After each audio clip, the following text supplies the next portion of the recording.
My dear students, welcome all of you. In the today's session for solved examples depend upon lesson 2 force and pressure. विद्यार्थ्यांनो, आज आपण force and pressure ह्या लेसनवर आधारित काही गणितं पाहणार आहोत. ही शाब्दिक गणितं आधी आपल्याला समजून घ्यायची आहे. आपल्याला त्यात काय काय दिलं आहे आणि काय काढायला सांगितलं आहे. एक एक्झाम्पल आपण समजून घेणार आहोत. 5 उदाहरणं आपल्याला समजून घ्यायची आहेत. चला स्टार्ट करूया. नंबर 1.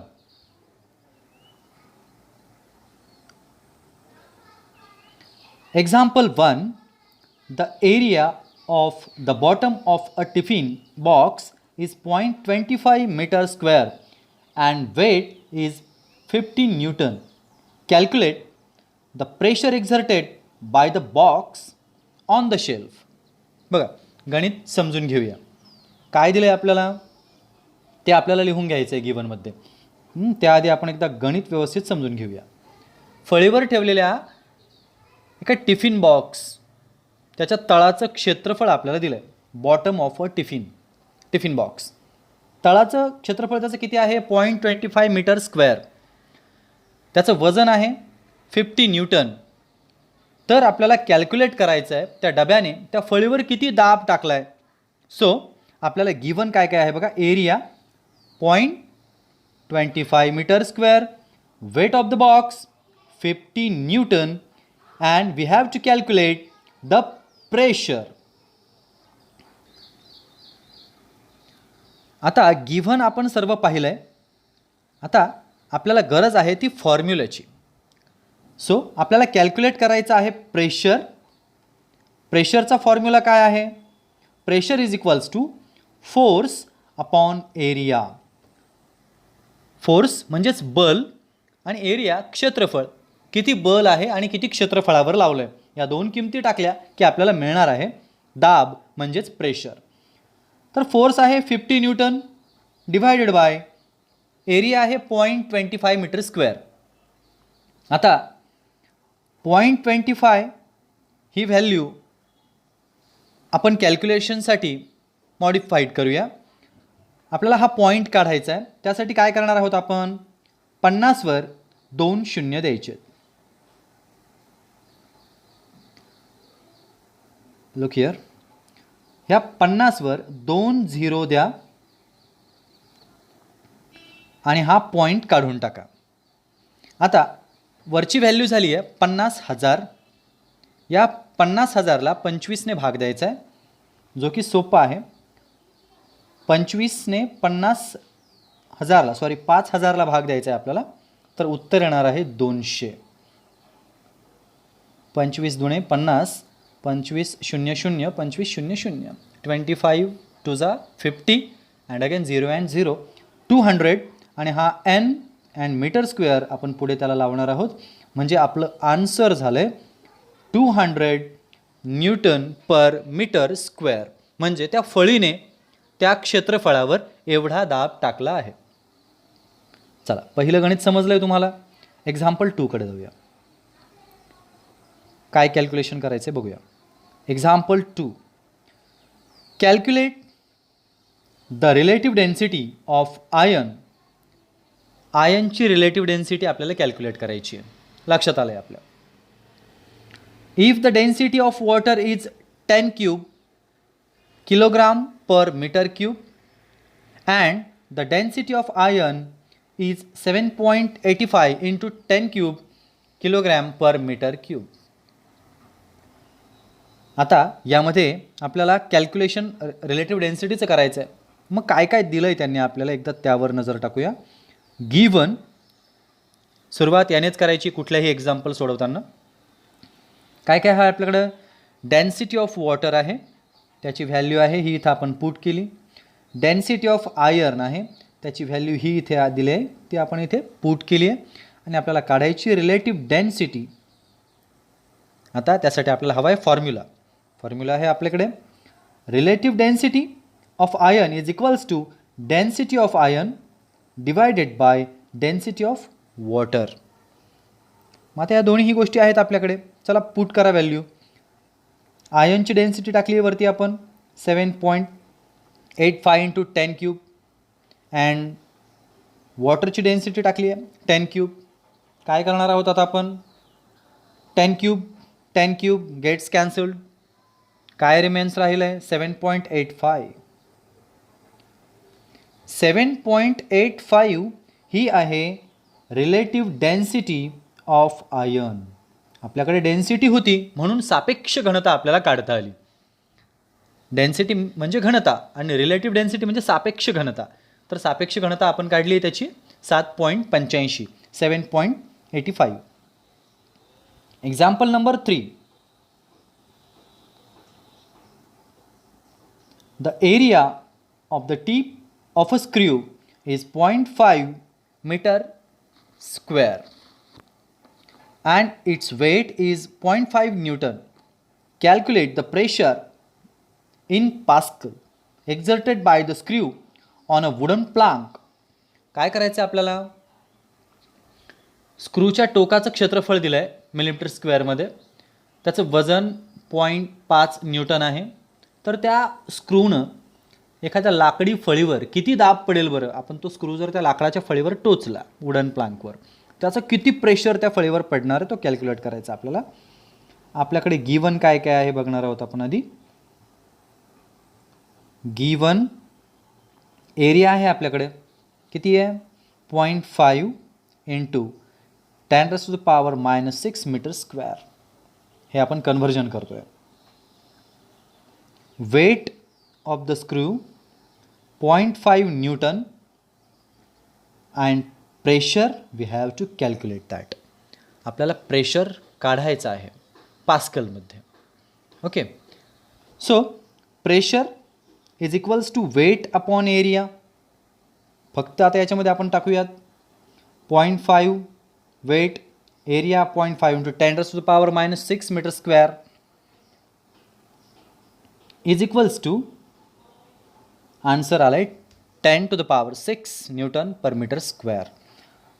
कारण 0.5 गेट कॅन्सल्ड 1/10⁻⁻6 अँड आपण त्याला आता पॉझिटिव्ह करणार आहोत.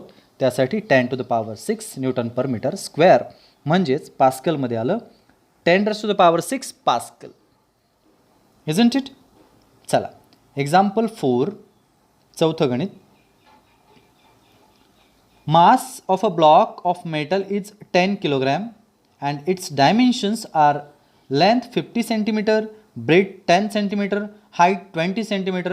यासाठी आपल्याला ही फिगरच पाहावी लागणार आहे.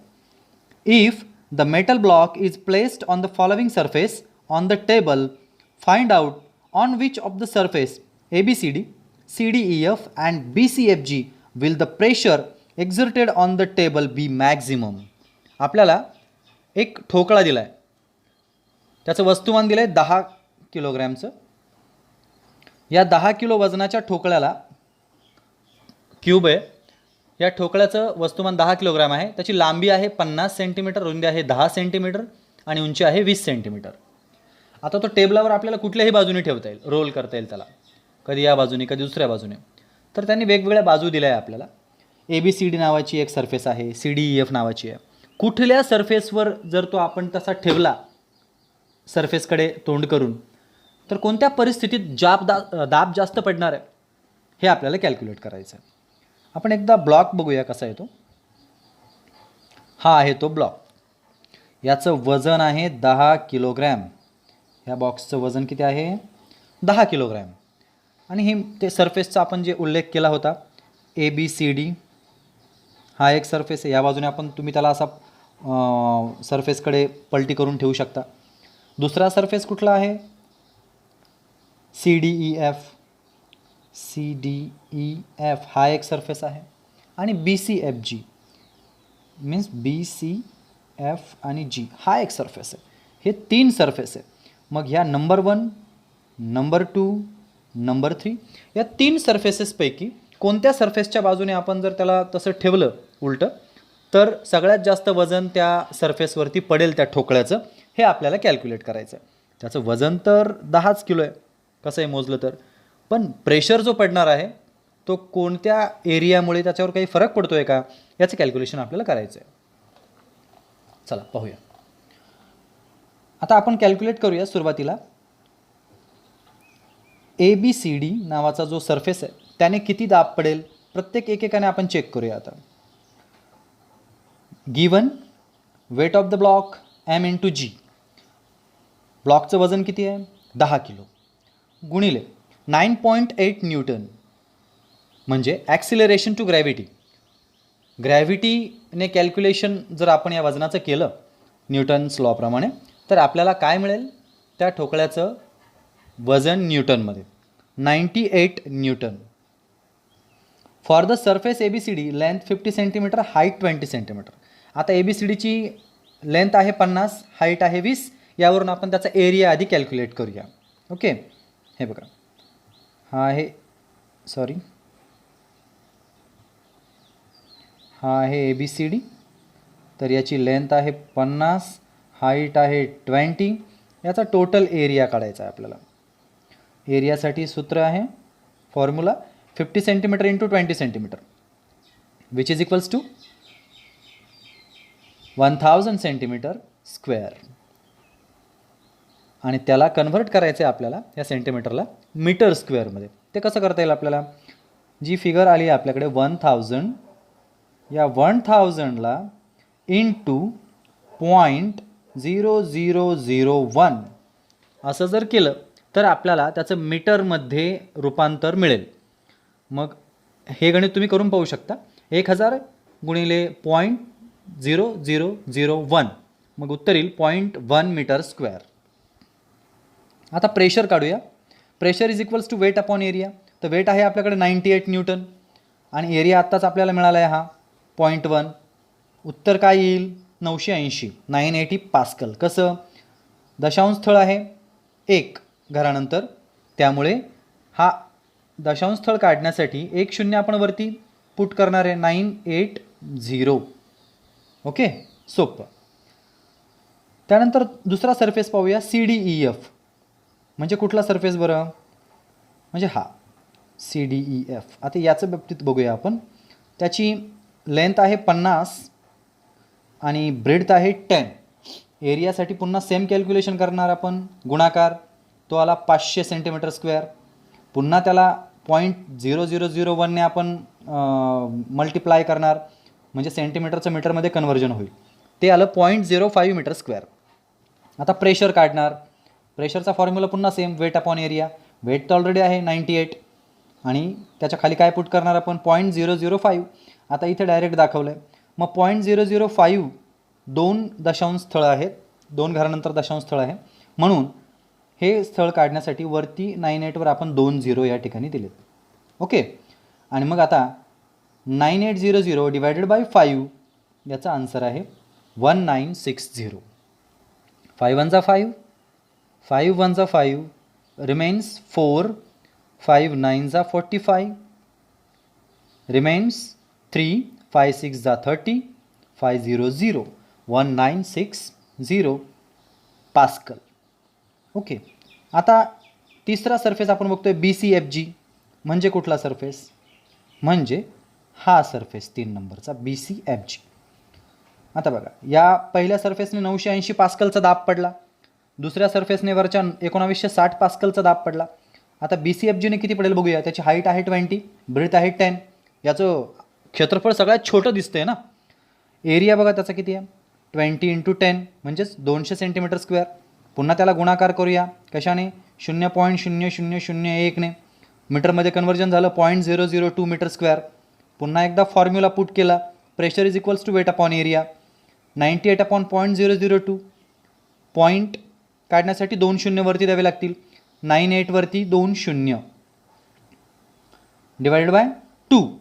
2 1 2 2 4 8 1 रिमेन्स 2 9 18 00 म्हणजेच काय आन्सर आला आहे 4900 pascal.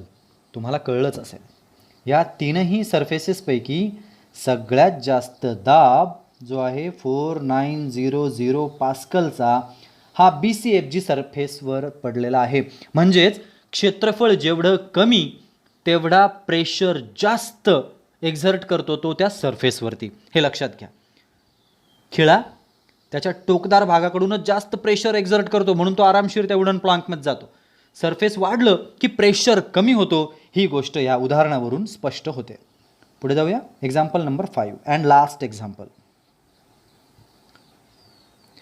Example 5. A piece of marble tile weighs 100 gram in air. एका संगमरवरी फरशीच्या तुकड्याचं वजन हवेत 100 किलो आहे. If its density is 2.5 gram per cc, what will be its weight in water. त्याची घनता दिली आहे 2.5 ग्रॅम क्युबिक सेंटीमीटर cc. तर त्याचं पाण्यातलं वजन किती. आता तुम्ही म्हणाल ज्याचं हवेतलं वजन 100 ग्रॅम आहे त्याचं पाण्यात वजन थोडी ना कमी होणार आहे. पण आपण वरती पाहिलं आहे बियॉन्ड फोर्स, ग्रॅव्हिटेशनल फोर्स, वजनात फरक पडणार आहे. आर्किमिडीजचं तत्त्व इथे लागू होणार आहे. मग आर्किमिडीज सांगतो त्याच्या वजन एवढं तो पाणी बाहेर टाकणार आहे. जसं तो टबमध्ये बुडाल्यानंतर पाणी बाहेर पडलं आणि तो युरेका म्हणून ओरडू लागला. सेम बघूया आता आपण. गिवन आपल्याला काय काय दिलं आहे. वेट इन एअर, हवेतलं वजन किती 100 ग्रॅम. डेन्सिटी किती 2.5 ग्रॅम पर क्युबिक सेंटीमीटर. त्याचा व्हॉल्यूम किती आहे 100 ग्रॅम पर 2.5 ग्रॅम cc. आता काढतोय आपण त्याचा आकारमान. मग त्याचं ही घनता आहे त्याची. मग आता ही घनता आणि हे त्याचं हवेतलं वजन याचा भागाकार केल्यानंतर आपल्याला मिळेल त्याचं पाण्यातलं वजन. आपल्याला मिळेल 40 क्युबिक सेंटीमीटर. म्हणजेच काय की एवढं पाणी 40 क्युबिक सेंटीमीटर एवढं पाणी, कारण त्याचं वजन 100 आहे आणि 2.5 ग्रॅम त्याची घनता आहे. तर त्या घनतेने जेव्हा तो पाण्यात जाणार आहे तेव्हा एवढं पाणी तो बाहेर टाकणार आहे 40 क्युबिक सेंटीमीटर. तो आत जाणार तेवढं पाणी बाहेर येणार. Therefore according to Archimedes principle, आर्किमिडीजच्या प्रिन्सिपलप्रमाणे when the piece is dipped in water of volume equal to the water of piece, that is 40 cubic centimeter, will be displaced. The loss of the weight of the piece will be equal to the weight or displayed water 40 gram. आता वजन नेमकं किती होणार आहे ते बघायचं आहे आपल्याला. हवेतलं वजन 100, पाण्यात जेव्हा गेला तेव्हा काय झालं, त्याच्यात 40 ग्रॅम त्याने बाहेर टाकलं. मग त्याच्या वजनात 40 ग्रॅम एवढी तूट झाली, डिफरन्स आला. मग आपण काय करणार, हवेतल्या वजनातून पाण्यातली तूट वजा करणार आणि मग जे आन्सर येईल 100 - 40 60 ग्रॅम. 60 ग्रॅम हे त्याचं झालं पाण्यातलं वजन. याचा अंदाज आला असेल की ज्या पदार्थाचं वजन हवेत XYZ आहे ते पाण्यात मात्र कमी होतं, कारण बिकॉज ऑफ आर्किमिडीज प्रिन्सिपल. यानंतर आहे या लेसनचे प्रश्नोत्तर एक्सरसाइज, या तुम्हाला सोडवायच्यात. पूर्ण एक्सरसाइज व्यवस्थित सोडवा. प्रश्न कळाला नसल्यास व्हिडिओच्या कमेंट्समध्ये तुम्ही मला तसं कळवा. आणि कुठल्याही प्रश्नाला उत्तर शोधण्यासाठी पुन्हा एकदा व्हिडिओ बघा, त्यातच सगळी उत्तरं तुम्हाला नक्कीच मिळतील. पुन्हा आपण भेटणार आहोत आपल्या नेक्स्ट लेसनमध्ये. चौथा लेसन आपण स्टार्ट करणार आहे लवकरच, करंट, इलेक्ट्रिसिटी अँड मॅग्नेटिझम. तोपर्यंत गुड बाय.